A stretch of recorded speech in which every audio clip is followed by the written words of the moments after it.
What do you mean you can't come? I'm on a company trip. I'm going to have a good time, so don't get in my way. I can't believe it. He said that even though his wife's father passed away. Hey, why didn't you tell me that my mom died? I calmly told him. It's your fault for not answering the phone. If you're going to resent me, resent your own stupidity. My name is Sophia. I'm a 32-year-old housewife.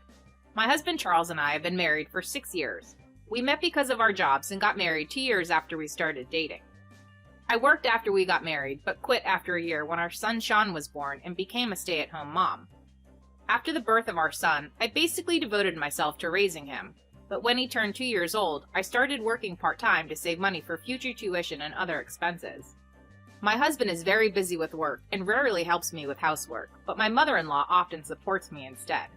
When our son was born, we started living near my parents-in-law's house, which made it easier for my mother-in-law to come. Thank you for helping me all the time, Valerie. It's fine. I'm bored anyways. My mother-in-law used to take care of my son while I was working part-time. She was really helpful when the daycare was closed and I couldn't take him there. My mother-in-law was always kind and treated me like a real daughter. My father-in-law was also a wonderful man, and I loved him very much. So living near my in-laws was not a problem for me. In fact, it made me very happy. Sophia, your food is always so good. You're a better cook than I am, aren't you? No, not even close. But what is Charles doing while you're here cooking delicious meals for him? Well, he's always working late. But then again, Sean is still a little boy, and at the age when he wants to play with his father, isn't he? My husband always worked overtime, and often came home late at night. I used to make dinner for him, but one day, he said to me, I feel bad if I don't eat your food, so I do. But if I eat too late at night, I don't feel well the next day, so you can stop cooking for me. He said he would only call me if he came home early and needed dinner, so I basically started preparing food for my son and myself. But my son is still small, so I always end up with too much food. My mother-in-law, perhaps out of concern for me, sometimes has dinner with us. If I eat with my husband all the time, I get bored. It's a lot of fun to eat with you and Sean. Isn't your husband jealous of you? Yes, he is. That's why I make up excuses sometimes. My mother-in-law laughs as she tells me this. Thanks to my mother-in-law, I don't miss my husband when he comes home late, or when we don't get to eat together as often as I'd like. I lost my mother before I married my husband, so my mother-in-law was like a mother figure to me. I don't want to say this directly to my mother-in-law, but I had a good relationship with my parents-in-law like that. But circumstances can change out of the blue. One day, my father-in-law became ill and needed nursing care. My mother-in-law seemed to be very upset about this, and she had to stay with my father-in-law for a while. I often went with my son to check on my parents-in-law, and it seemed that my mother-in-law was having a hard time taking care of her husband. Valerie, aren't you tired? I'm okay. I'm sorry I haven't been able to take care of Sean. You must be busy taking care of him and working, right? You don't need to worry about that. You should think about getting some rest. And if you need me to help you with anything, please, don't hesitate to tell me. Thank you. I'm feeling better just by having you by my side. My mother-in-law tried not to show me how tired she was, but I could tell from being around her that she was still having a pretty tough time. So I asked my husband to go check on her.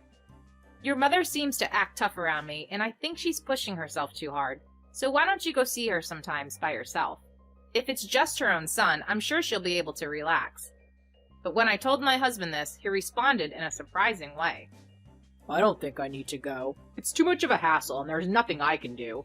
I can't do the housework, I can't take care of him, and I'd just be in the way, wouldn't I? Did you hear what I said? I'm just saying that it would be easier on your mother if you, her son, was around her. No, I don't think it would change anything. I'm tired from working late every night, so at least let me rest on my days off. My husband said that and didn't go to his parents' house after all. He spent the whole time lounging on the couch at home, and when I thought he was getting ready to go out, he said he was going out with his friends. I became more and more disillusioned with my husband. I thought he was always working and didn't care much about me or our son, but when I saw him putting himself first and not showing any interest even when his own parents were going through a hard time, I thought he was a terrible person. Then my husband found out he was going to be sent out of the city for work. It's in a rural area, but it's an urban area, so it sounds like a lot of fun. It's cheaper than LA, and I'm really looking forward to it. I see. I was looking at my husband with a subdued eye as I rejoiced. I guess he doesn't like being nagged by me about seeing his parents and playing with his son. So he's happy to be free from those days. But to be honest, I was glad he was leaving too. I think I had come to dislike him completely. No, I don't know if it was to the point of dislike, but I thought it would be better to keep my distance from him. From then on, I lived with my son alone. I was quite happy not to have to think about my husband's dinner when he came home early sometimes, and also not to have to wash his shirts and socks and so on. Just not having that makes the housework a lot easier. So the extra time I could afford to spend there, I decided to go to my parent-in-law's house to support my mother-in-law. If I was taking care of my father-in-law, I wouldn't have much energy or time left over to do housework, so I decided to help out with the housework. Valerie, dinner is ready. Thank you. You've been a big help. Well, you've always been a great help to me. Sean and I haven't had dinner yet, so come join us. Oh, that's so nice. It's going to be lovely. My mother-in-law seemed to find it comforting that she could eat with us. She was eating with a very relaxed expression on her face. My son loves his grandparents, so he was happy to be with them. I continued to go to my parent-in-law's house to help out in various ways, but then a very unfortunate thing happened to me. My father! To my surprise, I received the news that my father had suffered a heart attack and passed away. I was at my parent-in-law's house at the time and went to the hospital immediately after explaining the situation to my mother-in-law. Dad! There was my father, covered with a white cloth. He was fine when I saw him just the other day. We had just had a nice conversation, and I had promised him that I would come back to see him again. I could not accept his sudden death. But I couldn't stand around grieving. I had to prepare for the funeral. I tried my best to put my mind at ease and rushed to make the funeral arrangements, thinking that I had a long way to go before I could cry. And then I called my husband. Charles, my father passed away. The wake and funeral will start tomorrow, so could you please come home right away? I thought my husband would say he would come home right away, but he replied in a way I never expected. I can't have that kind of thing coming out of the blue. I can't go, so I'll pass. I couldn't believe my ears. Wait, what do you mean you can't come? I'm on a company trip. Company trip? Yeah, that's right. I'm going to have a lot of fun, so don't get in my way. I can't believe it. He said that, even though his wife's father had passed away. At that moment, I heard something snap inside me. You're putting travel above family, aren't you? You've been acting like you don't care about anyone but yourself all this time. Huh? What are you talking about? I'm the one supporting you in Sean's life. If I didn't care about you, I wouldn't be paying your bills. It's your duty as a father to provide for Sean.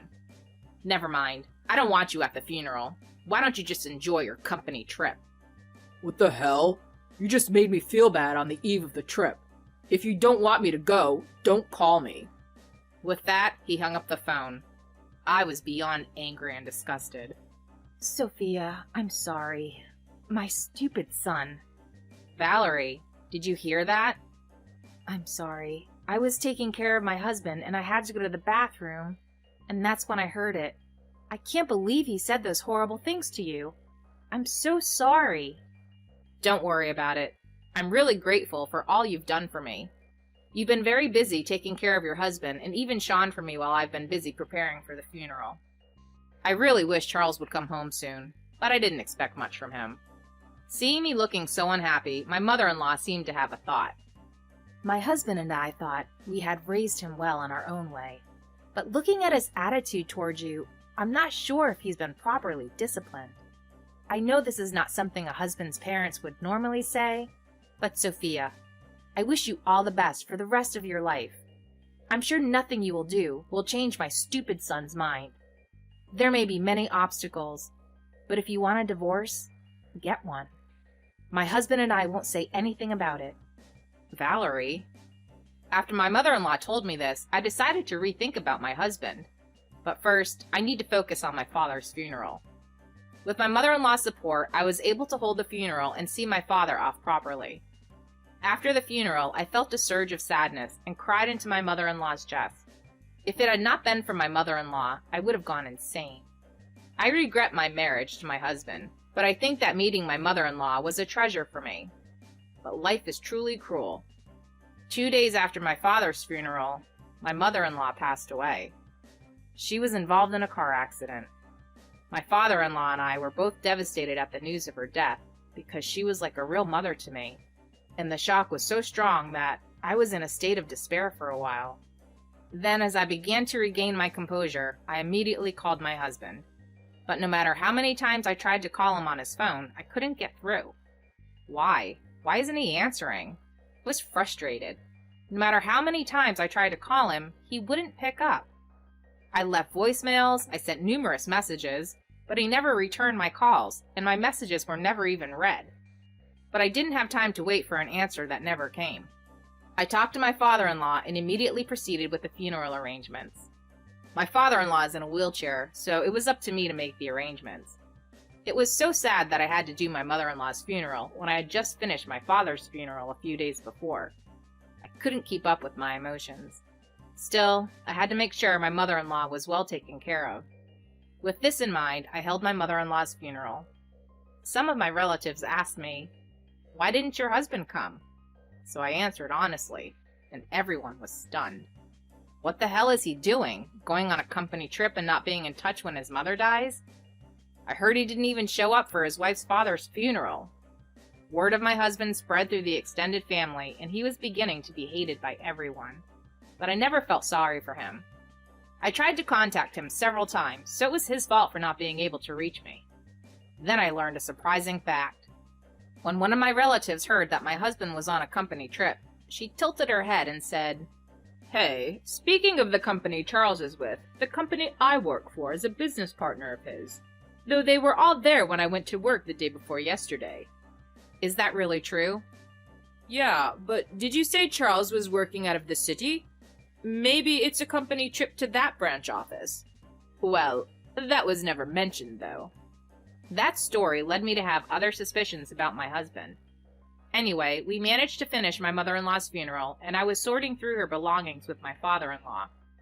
When I was walking to the front door, I found my husband there.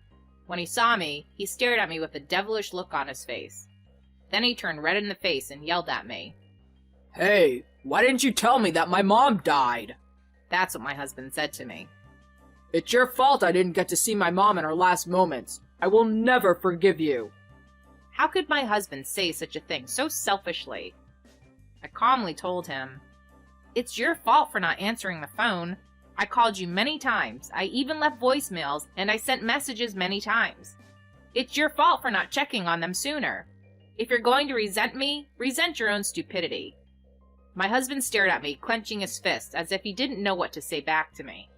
Finally, he found some kind of excuse and opened his mouth. "I was on a company trip. I couldn't be the only one on my phone." You mean the whole company was there? Yeah, they were. All the people from the branch office were there. That's funny. I spoke to someone at your company, and they told me that the branch office you're in doesn't do company retreats. I wonder who on earth you went on that big trip with. Oh, no, that's... My husband choked up, perhaps panicking over the unexpected question. That response was like an answer already. "I don't think I can do this with you. Let's get a divorce." Wait a minute. I'm not thinking divorce. I don't care if you're not thinking about it. I'm going to get proof of your infidelity, and I'm going to get a divorce. My husband was panicking once I brought up divorce. I guess he thought he could have an affair in the comfort of his own home. But I just couldn't let him get away with that so easily. In fact, I had even made a request to a relative. It was a request to investigate an affair at the company where my husband worked. The people at the head office were willing to investigate because if they refused, there would be all sorts of trouble. And at that time, according to the information from the employees, my husband and his lover, who were getting along well with each other, were often seen together. It's disgusting that even after your mother passed away, you were seeing your lover. When I told him this, he was extremely upset. "I'm sorry, it was just a one-time thing. It didn't mean anything." He said that, but he confessed, so that was the end. So you admit to the affair? Yeah, but I'm sorry, because now I realize that you're the only one for me. My husband approached me saying that. I realize that you're the only one who's not for me. I'm not going to change my mind about the divorce, so get on with it and sign the divorce papers. My husband was astonished at how firm my intentions were. And in no time at all, word spread around that my husband had been having an affair and what had happened at the funeral.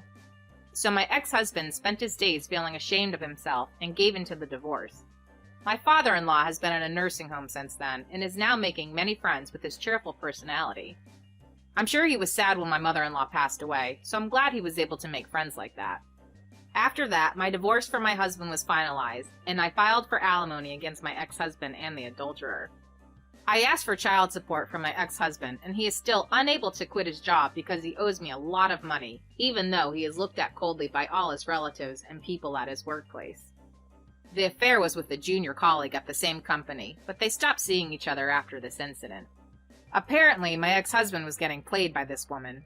Well, it doesn't matter to me anymore. Meanwhile, I started living alone with my son. We are getting along well with each other, getting government benefits for single mothers, etc., and working hard at part-time jobs myself. I was able to gradually increase my part-time work hours and eventually became a full-time employee. Since then, my life with my son has become much more comfortable.